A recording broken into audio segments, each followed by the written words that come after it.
And we are glad to have Scott Jackson, the Washington Commanders, I should say now, pre- and post-game radio host, joins us on the Sports Wrap as he has all year with the Washington Huddle. And Scott, the team brought in Carson Wentz. Pretty obvious you have to build around him. So which do you think is more important, providing him with another weapon to complement Terry McLaurin at receiver, or keeping him healthy and going with maybe the less sexy pick and drafting an offensive lineman?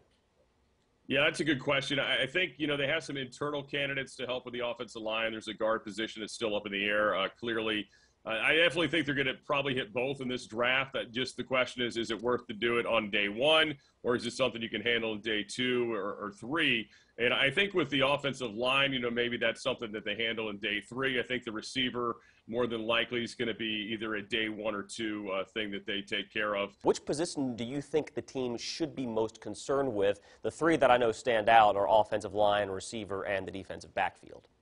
Yeah, I still think the defensive backfield to me is the scariest proposition if you go into the season with what you have right now.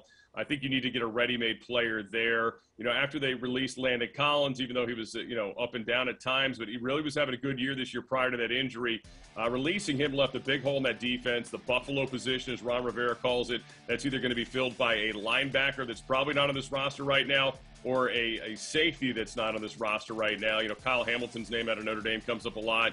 You see Jalen Petre's name perhaps in the second round out of Baylor as well. And then if they go receiver, Drake London's the name that seems to be coming to the most, the big receiver out of USC.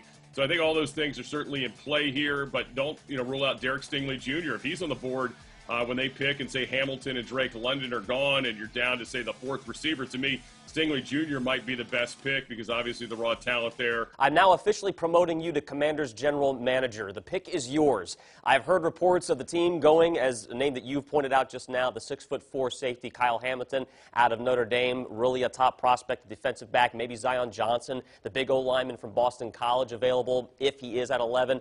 Ultimately, who would you go with?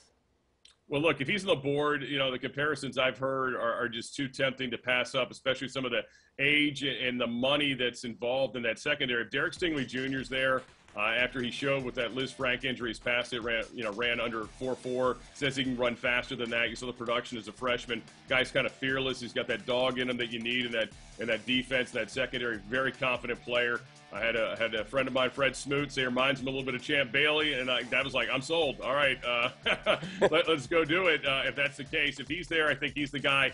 I think Hamilton is probably more the obvious fit guy if he's there, but I'm not sure Hamilton's going to be there, frankly. Seen a lot of different variations on him in the mocks, anywhere as high as 2, anywhere as low as 12, but there seems to be some teams in front of Washington that could use a player like Kyle Hamilton as well. So they may not even get the chance to get him or Drake London, who they apparently like as well. Scott Jackson, the Commanders pre- and post-game radio host. We appreciate you joining us on such short notice. Thanks a lot, Scott.